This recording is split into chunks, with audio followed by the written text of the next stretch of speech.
morning. This is our dive trip to KP Hole Park on the Rainbow River in Dunellon, Florida, where we learned a lot about vents and geology.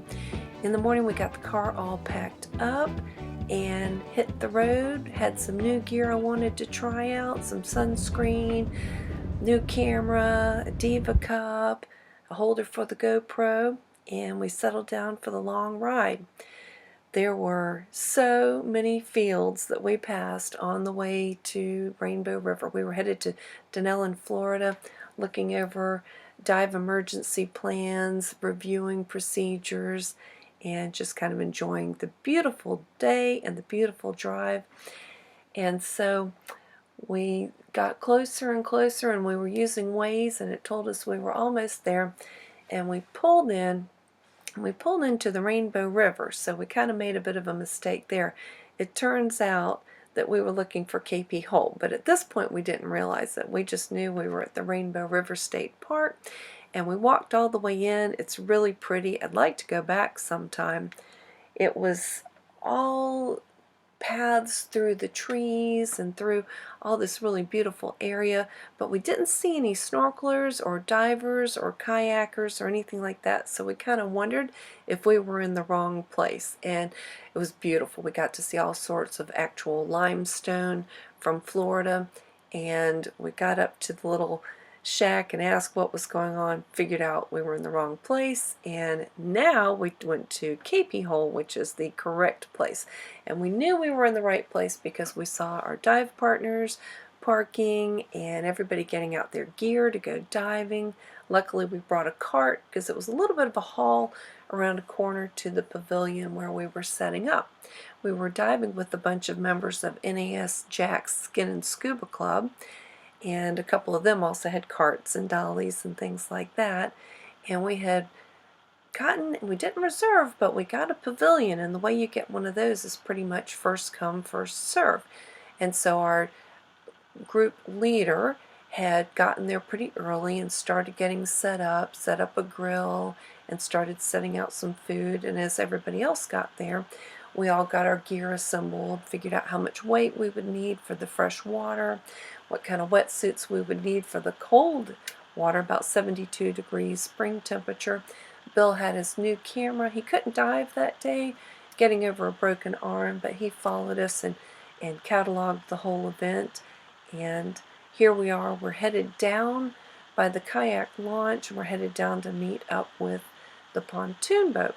And the pontoon boat, this was actually a boat dive. The pontoon boat takes you on about a 15-minute run, about 1.5 miles up the river, and along the way the captain points out all sorts of interesting spots. And I had no idea how we were going to find them on the way back, but we actually did. So he takes you upriver, describes all the things you're going to see, all the little geological formations, where you can and can't stop off on the side and take a little rest, and where you can't stop and stand on people's property. So he pointed all that out. One of the things that's interesting here is you are required to go with a dive flag on a float, and so that means also having a line, and you're bringing that in and out constantly because you're varying from 10 feet to 20 feet and back up again. And so here you can see everybody on the boat getting their gear ready and getting their flags ready so we could get in the water. There were a lot of places where we were going to see geological vents and the boiling sands, and so we just couldn't wait to get in the water. It was nice and chilly, but absolutely stunning view once we got there and once we got in the water. Next we got into the water, and we stayed over on the side of the shore where the captain had pointed to us that there was a shallow spot where we could assemble all of our gear and kind of do a weight check. Somebody needed a little bit extra weight in the fresh water, so Bill gave him another weight. And here is the Rainbow Water Taxi heading down the stream. They're about to leave and go pick up their next group, and we're going to head into the water and see what it's like. If I'm not with you, it's because I accidentally got you confused with someone else. So not a good bad.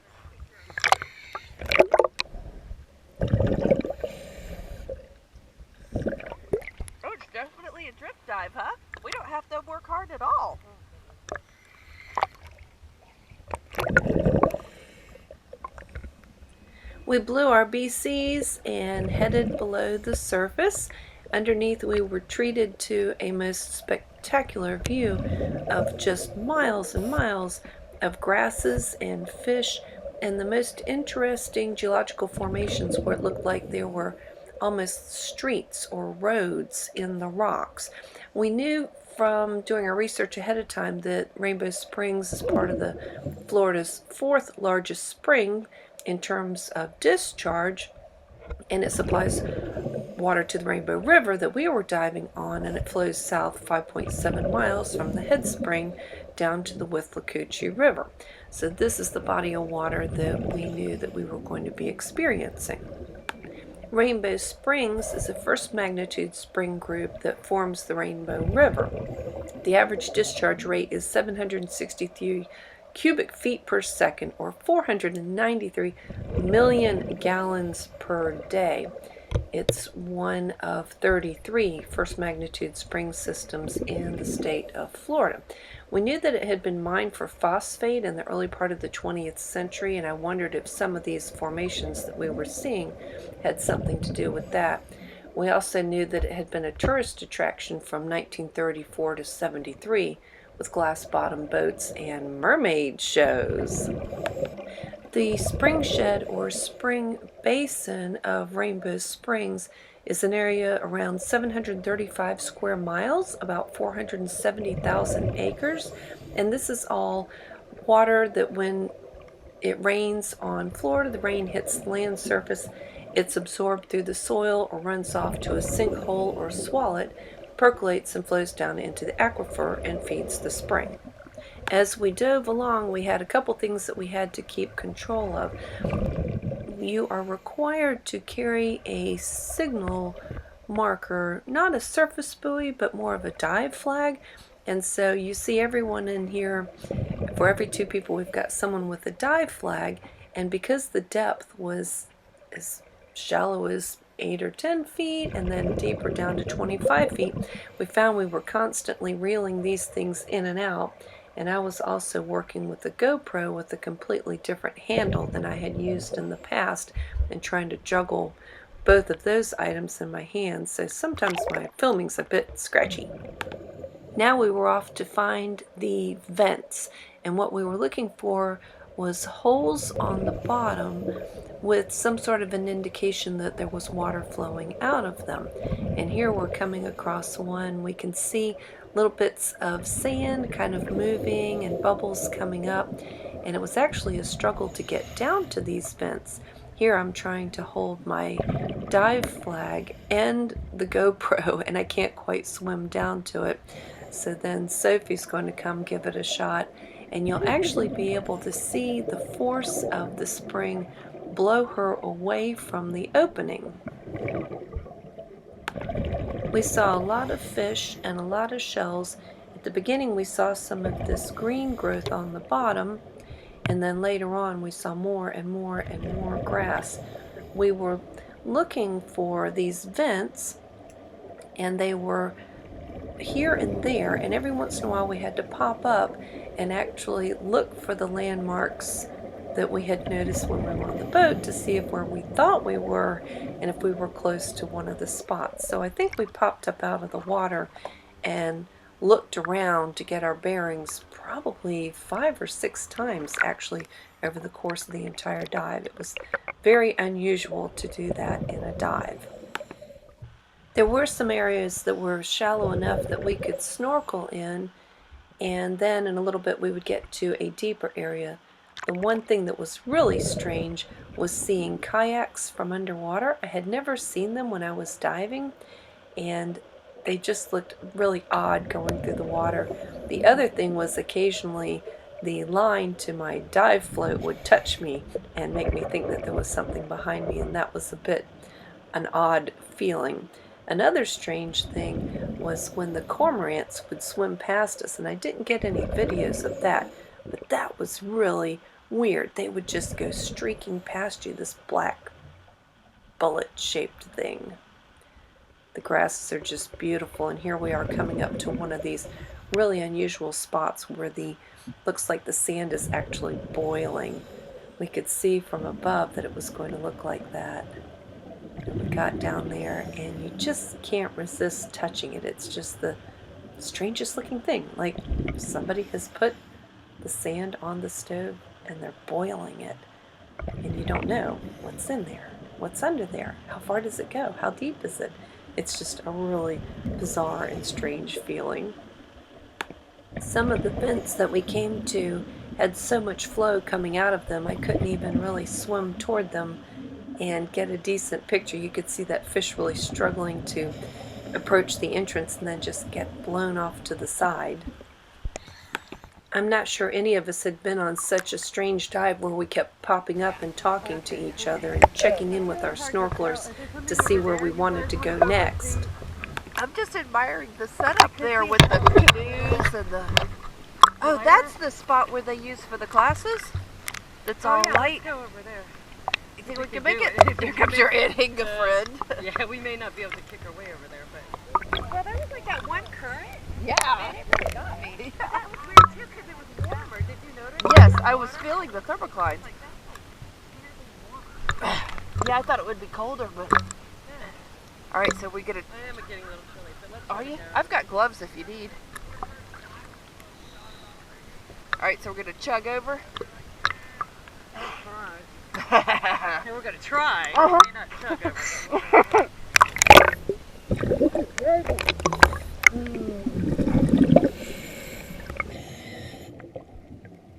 Solid. That's the weird part. Yeah, Like you thought your hand's going to go through like another dimension. it did. It's like weirdly solid. No, I found the so many things. I was feeling it, and it felt like, well, it was just water coming out, like it should be. But yeah, I kept sticking my fingers in it, like, ooh, I'm gonna find, like, I don't know what I was gonna find. Like Then I was Hogwarts. oh, this is creepy. Yeah, I'm gonna go to another dimension and be lost. Yeah, that always amazes me. We got an extra wetsuit. We'll sell you. Jax is like, I want to put it back on. We headed off to look for the next big vent and wondered a lot about the bouncing up and down and what it was doing to our ears. My ears are In and out, in and out, in and out. pop, pop, pop. Put this now. Oh, I can't wait to see the dive profile on the dive computer. Half the time it's like you're not diving. It's showing me like I'm not even in the water. Yeah, because you were... That birdhouse there. So we're going to the birdhouse. Yeah, then we'll go out down that. Oh, you have to go over that way? That's what I think. Because I remember They're going. and then you have to go to the right to see the cavern. But I Yep. don't know if it was that one. Is that our group? Is that Elmer and all those? And they're going to be like, I think it wraps around. And we're there. and we have to go around? Okay. Yeah, because we went right past it with the boat. Yeah. All right. Okay. Okay. So we'll do that. Go the way the guys are going. And they'll be like, what took you so long? Oh, we saw this other stuff. 25 to 35. Not now. That's not bad now. I think we're just at the wrong. Well, I'm not good when you're above 30. Yeah. I have to get below 30 for my ears to feel good. Now I can't tell. That's some guy.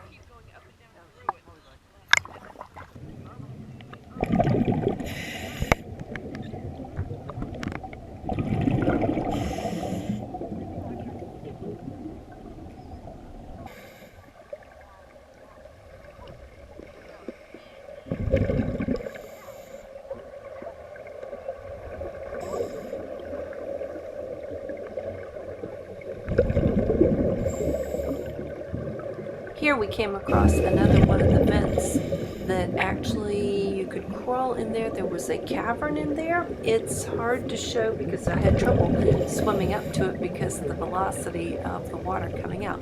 But you can actually swim into the cavern and see completely out, and it looks like you could fit one or maybe two people in there. It's a lot bigger than it looks.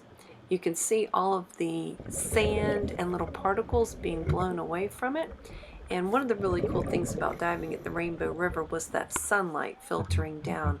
It was always so nice and clear and just absolutely beautiful water, good visibility, and the rays of sun coming down through the water were really pretty. We made another stop at the surface to try and regroup and figure out where the last signpost was and our last chance to make the turn. If you miss the turn into KP Hole Park, then I guess you just keep floating all the way down the Rainbow River, and I'm not quite sure where you would end up. I'd have to look at the chart again and see. We came across some more of these spots where the sand was absolutely boiling, and it was impossible to resist sticking our hands into them because it's just so strange and so bizarre. We still had a long way to go down the river. Plenty of that green grass. Some people call it eelgrass, some people call it mermaid's hair. Just more of that beautiful grass that we were going to swim through before we got to the landing point. Craig's gonna go check it out. Yeah. I'm right here. I saw that one, but I kept my eye on you. I thought you were taking my word. I was coming home. Great, left to the right. yeah, that's back to the right. And the next right's the one that we can't miss. That's right. We found one more of the vents, and they were really kind of cute because you could see the sand just bubbling away from the outside of them. We played around in the grasses some, we watched fish. There were a lot of fish just absolutely everywhere, and we worked our way toward where the landing was, where the kayaks are launched and where the divers would climb out. The last part of the dive, I really would have to say that we were snorkeling. We snorkeled a lot. It was snorkeling with tanks on, and it was kind of fun because we were able to keep up with the snorkelers in our group, and everybody got to hang out together and see some of the last parts of the river from the same depth and from the same perspective.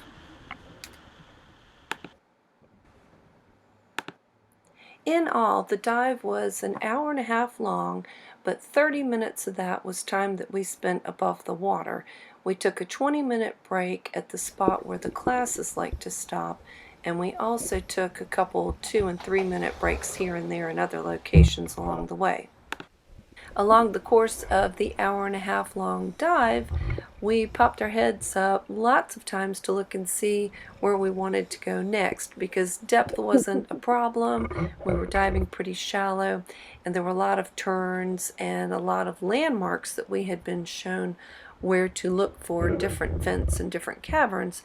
So it was really a strange dive because you pop up and look around and get yourself oriented and go back down to 10 or 15 feet. The end, here comes the landing where all of the kayaks launch, and also there were a lot of those big unicorns and other blow-up things that people were bringing to go float on the river. I don't think I've ever seen so many kayaks in one place at one time, and there were also a lot of inner tubes all over the place. I'm like, I do enough lunges. Surely I can get myself out of The good news is it's warm.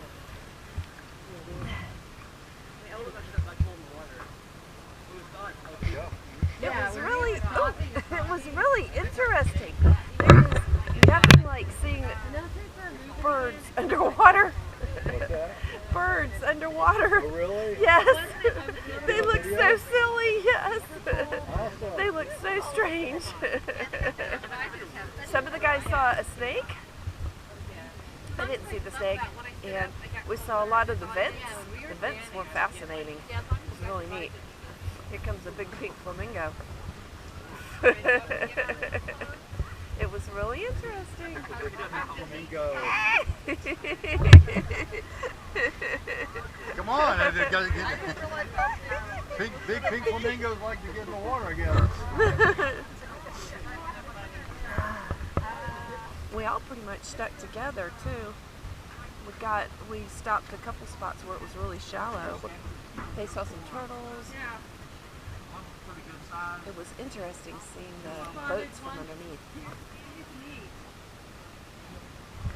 This is the trip that I learned that one of the benefits of belonging to a dive club is that there's always somebody who's not diving that particular day, and guess what? They're cooking. They might be cooking. Good, right? Cooking. Everyone headed up past the facilities into our pavilion and started hanging out gear. By the time everyone spread their gear out, we had taken up the entire rail. It was really kind of funny, especially when we went to turn everything over. Okay, so it was a really great dive.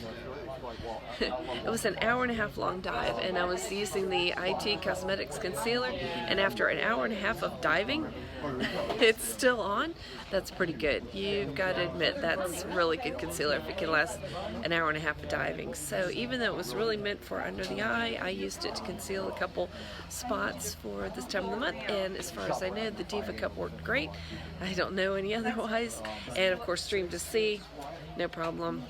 My tinted moisturizer slash sunscreen slash foundation is performing beautifully. So we are ready to have a lunch. Everybody's done with their dive. We saw cormorants. The president of the dive club, Monster, is there cooking. We saw cormorants. And that was really weird to see them swimming underneath the water. We also saw a lot of gar and little speckled trout and brim and all different kind of fish. So it was a fantastic dive. Well, I did a bit of filming. Monster and Annette and the rest of the group worked on spreading out the food and cooking. Here's Monster, and upcoming is Annette working on the grill. Everybody brought their favorite dishes, some homemade. I brought a cheesecake. It was demolished by the time we were gone. There's someone in one of our Jacksonville Scuba Diver shirts. And this is part of the group, about half of us enjoying lunch together by the water. The views were great. We were able to watch all the kayakers and the people in the inner tubes and visit the whole time. Had some interesting conversations about the Knowles courses, and that's Bill's new TG5 that he was using that day. Well, it turned out that Rainbow River was absolutely beautiful. It was so interesting to see the vents underwater. We saw lots and lots and lots of little springs. Can't wait for you to see the video. Hopefully you will have seen the pictures of the springs before this from the GoPro. And wow, it was just really interesting. Got to see cormorants from underwater swimming along. They're really strange looking, nothing like being passed underwater by a bird. So, beautiful day here at the Rainbow River. I'll swing around so that you can see the river. It was so pretty, and it was just interesting to see the grass flowing. And it was also a really good day to spend the whole day with members of our dive club. So, this is Kim. Please like, share, subscribe, and hope you enjoyed the videos from Rainbow River. KP Hole is near Dunellon, Florida, in Marion County, and they do have a couple rules besides the one about having the dive flag. Another one is that you cannot have any plastic bottles there, and they have you wear a wristband the whole time that you were there, even when you were diving. Our voyage home was pretty uneventful. Plenty of gorgeous area to go through. I'll leave links below to what we were reading while we were there and the cameras that we were using, and also links to all of their information. They do have a little bit of a store there. They have rentals, and I'll leave a link to their website so that you can find their regulations and emergency procedures and what they have to offer there at KP Hole Park. Did you smile? You grinning?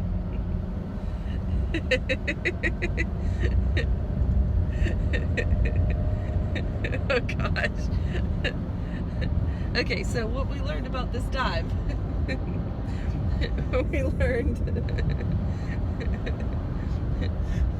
We learned that Bill probably could have gone. Bill probably could have gone. Although I think your doctor didn't want you diving, because not that the drifting along would have been difficult, more of just crashing into something, or somebody out of control banging into you, or having to help someone, or you don't know what it's going to take to snap this. I mean, we don't Yep. know, we don't know where. You know, yes, there's calcium fluff building. There's you know the pain is subsiding, but we just don't know what it would take to put me in the hurt locker again. Right. So the background to that is Bill fell 1.5 feet off a ladder doing some construction work, because don't most accidents happen when people fall off of ladders at home? Yeah, from 1 foot up. So he's grounded. He's red-shirted, as you can see. See, red shirt. You're red-shirted for today. No diving. And so he's missed out on a couple dives, so that means I've got to catch up on dives. And what I learned was that when you're drift diving and you're going along pretty slowly and it seems effortless, all you have to do is turn around into the current, and wow, yes, there is a bit of a current even in a lazy river like that. And I learned that when all of the grasses are laid flat and all look like they've been combed, that's because it's the current pushing them. And I also learned, oh, a big one, I learned that when you're diving in 10 to 20 feet of water and it's because the contour of the bottom, it's impossible to stay at one depth, but you keep bouncing between 10 and 20 feet. I learned that everyone's ears were having so much trouble, and I thought about it. Normally on, say, an 80-foot dive, you'll head down through that atmosphere and clear your ears once, and that's it for the rest of the dive. But in this case, we were going up and down and up and down, and that really made trouble with everyone's ears. And we're going through this beautiful underpass now, so I'm just going to go ahead and show you where the railroad bridge comes across. And where we were diving, the railroad bridge goes right through that park, and we can see the tracks right there. So yeah, learned a lot about shallow water diving, that your ears are going to pop over and over and over, and you're going to have to keep clearing them. One person in our dive group saw a big long snake. I didn't get to see the snake, but I did see water turkeys, and they are hilarious looking underwater when they swim past you. It's very odd. This black object zips past you, and you realize that it's a bird. You've been overtaken by a bird. And we saw a lot of brim and a lot of all kind of little bass and small fish, and they were more colorful than you would think freshwater fish are. And I learned that the GoPros, I learned that this kind of a GoPro is really easy to hold underwater, and I learned that the new bracket, Movo bracket that we were using, this was actually a little bit harder to control underwater. Sometimes it was facing down, sometimes up, sometimes I just gave up, and so there'll be some of the video that's absolutely worthless because I had to hold the line for the float in the other hand, and so I should have flown like that. yeah, yeah. I ended up down there with a line for the float in one hand and video camera in the other hand. And probably the best thing to do would be just to give your partner one or the other. I think I probably should have just given it to Arvilla, but it was okay. Anyway, so it was a great dive and enjoyed it very much. And thank you very much, Bill, for driving. Like, share, subscribe. Like, share, subscribe, and thank you for NAS Jack's Skin and Scuba Club sort of kind of organizing the dive. It was a lot of fun, and burgers and dogs were great. And like, share, subscribe, and I'll see you on the next adventure.